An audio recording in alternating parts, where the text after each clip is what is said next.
Tony Poulos here with TelecomTV, and today I'm going to find out all about sovereign AI factories. And to help me, I have with me Simmons, who is the Vice President, CGO, Chief of Staff at Supermicro. Welcome, Clay. We have Kaaren Hilsen, who is the CEO of Telenor AI Factory. Perfect person to have on this panel. And also Joao Gomes, who is Senior Director, Business Development, AI Factories and Applications at Nvidia. Welcome to you all. I'm going to start with you, Kaaren, but here's a really long question. We're hearing about sovereign AI more than ever, particularly in Europe and the Nordics. At the same time, we're seeing telecom operators stepping into the new role by building AI factories. What's driving this shift? And why are telcos uniquely positioned to deliver sovereign AI? Wow, you said it was a long question. It is. Okay. But I think, if we sort of look back historically, and telcos have been building sovereign networks for years. We've been taking sort of global technologies and building a network that's very secure for the countries. Yep. So what we thought, what better fit for a telco then to take a world-class sort of the Nvidia AI stack and actually then put the telco-graded security levels on it. So this is why then we sort of, the AI factory was born then in Telenor. So we're building this, we call it the Sovereign, Secure and Sustainable AI Factory. Bit of a mouthful, all the S's there. So super, super important. And the journey started because Telenor itself had a need. We're sitting with super sensitive data that you can't just put anywhere into the cloud to produce your intelligence.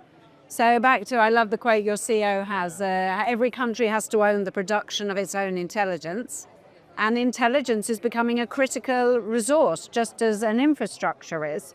So we actually built this for Telenor to be able to develop its own AI use cases on our AI factory.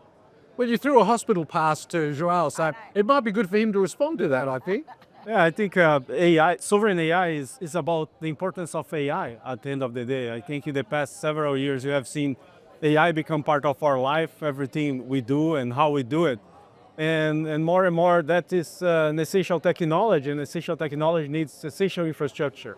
And every country wants to be part of the AI creation, of the AI economy. And as they build those capabilities, who better than the telcos to go do that? Because if you think about telcos, they are a provider of sovereign capabilities today, right? Connectivity, fiber, everything that a country needs to communicate. So it's just natural for them to extend that essential infrastructure from communications to AI, create a national ecosystem, create wealth in the part of the AI economy. I think is natural, and it makes a lot of sense. Well, Clay, you're working with telcos, I know. Why do you think they're in a position to provide these AI factories? Yeah, I think just piggybacking off of some of their comments, especially in the EU regions, the GDPR and the requirements for privacy, telcos have this already innate within them.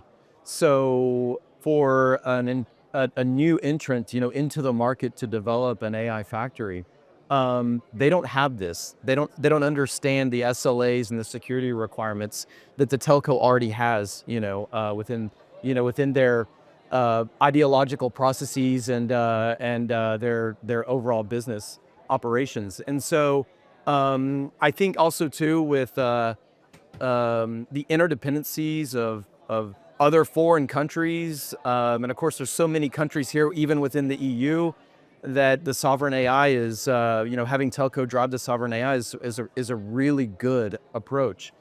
Additionally, I think just the telco having these distributed systems already of connectivity, they have a lot of flexibility to deliver compute, both centrally and also disparate.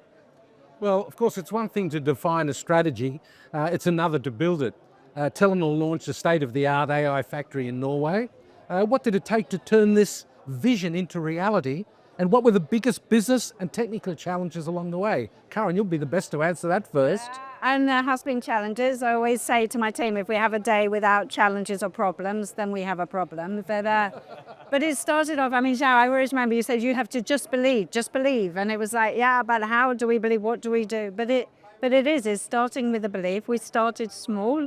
we actually started building a very small AI factory first, where we tested, we took Telenor as a use case, but also external, because as you said, many other customers came to it. They actually have critical functions in Norway and saying, okay, you've got the learnings from your security, you've been doing this for years, how can we put our data in?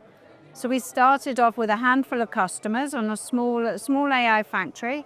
We're now running pilots. We're running pilots also with the public sector in Norway, testing out, and then our ambition then is to take those and scale up with our customers. But AI is a bit sort of scary as well. It's about experimenting, but how do you experiment with sensitive data? So again, it's sort of putting that telco sort of almost trusted stamp and the security, and letting customers be courageous and dare to experiment in the factory. And then, as I said, the ambition is to then scale with the customers. And how are you helping out with all of this, Kaaren? Yeah, I think it's really about the partnership and the alignment that we've had for now a couple of years, several years, right? So first, the great partnership that we've had with Nvidia, and then the new relationship that we've forged with Telenor. I think to be completely transparent, we have not really been Supermicro a incumbent in telco. So it was interesting to bring these two companies together because Telenor wanted to get into AI, and we do that really well.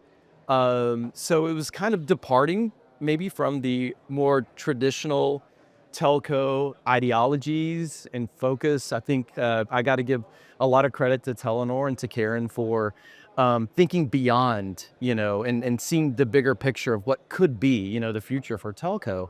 And allowing us to come in and partner with them to deliver a whole new set of services beyond voice and data. So, but can I just, because I think we shouldn't underestimate, the power of partnerships. And I always say building the AI factory is about co-creation and collaboration. And this is something we're purposing. We can't do everything ourselves. We're sitting with sort of great expertise here, and it's sort of taking these and putting the pieces together. And I think you're going to see this more and more now, sort of these ecosystems of partnerships evolving, because, we can't sit back and wait to sort of, now we need to be there. And I think that's the beauty of the partnership. Well, it's a whole new world for telcos, and that's why these guys are with Nvidia. Everyone wants to be with Nvidia. You mentioned AI, they mentioned Nvidia. So what's your role? Help me out. AI is still a new technology. I think we're all impressed with how quick it's happening. But if you think about it, it's still a nascent technology. So we're still pretty much into the creation process of AI.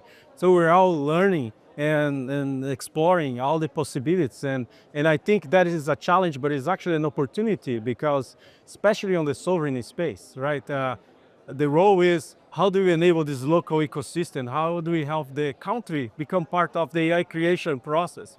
So we are seeing telcos not only investing on infrastructure, and that is a basic foundational capability, but going beyond that, creating national models for the country that really represents their language, their culture, that incorporates the events and the things that are important for the people. We are seeing telcos even building upon that model to create a national, localized ecosystem that can create applications that are highly relevant for the people, that addresses their needs, their cost points. And I think this is really like the important part of sovereign AI, to create that local ecosystem, to enable that AI creation process. And nobody better than telcos to do that, because they have that national entity and the people and the universities and the schools and everything else that it takes. So, this is a lifetime opportunity for all of us, and telcos in particular. And quite a challenge with 27 or 28 different countries and nationalities in Europe alone, which have different ideals and different refinements. So it's amazing that we're getting this far with it. But looking ahead, this feels bigger than a single data center. If we fast forward 3 to 5 years, what does success look like? And how does this evolve into the broader AI ecosystem? I think I'll start with you on this one, Pak. Sure. Well, I think what Telenor's done with the AI factory, it'll be the cornerstone, I think, for Telenor's future, and telcos alike, right, that engage in AI data centers. It'll be the heart And surrounding the heart will be a very complex and powerful network of connectivity. And that's something very unique for telcos, so that they will be able to have a distributed compute. So where they're doing training in a centralized function, now they'll be able to deploy inferencing and other services and deliver beyond traditional voice and data, a whole new set of offerings that we haven't even thought of yet, and very exciting. So I'm looking forward to what Telenor does with this. Well, what are you planning, Kaaren, for the future? It's a bit when you say, what does success look like? And I want to measure it that it's actually helped society move forward. I mean, that to me is, that's why I get up every morning thinking we're really contributing to make a better society. I know it sounds a bit idealistic, but it's true. I mean, it really is taking these sort of tough cases, it's transforming society, it's helping, whether it's in the health sector, the public sector, within energy, telcos. I think there's so many opportunities here. So really, our ambition is to really help move societies forward. And we're starting in Norway. We have a Nordic footprint.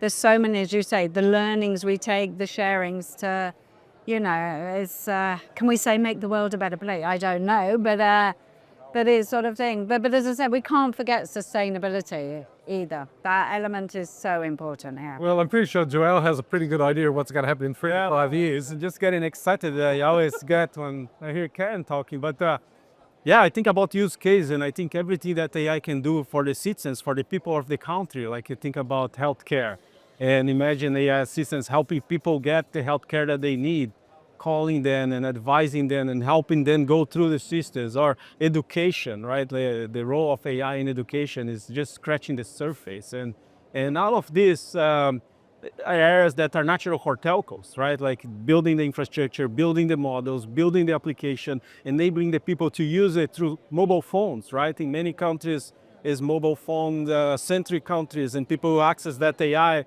to their cell phones, or even like we are seeing the development of voice-driven AI assistants that in many countries is what makes more sense, right? People want to talk with systems in natural language, the way they talk to all of us.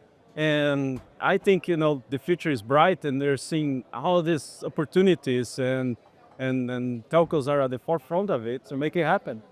Well, knowing that the regulators in Europe, and particularly in Europe, are probably watching closely on sovereign AI as well, and probably driving a lot of it. And are your customers asking for sovereign AI? Do they know what it is? I'm wondering. I suppose the future is going to be very critical for getting everyone involved in this. Thank you so much for being with me today. It's been great understanding more about sovereign AI factories. Yeah. Thank you all. Thank you. Thank you. Thank you.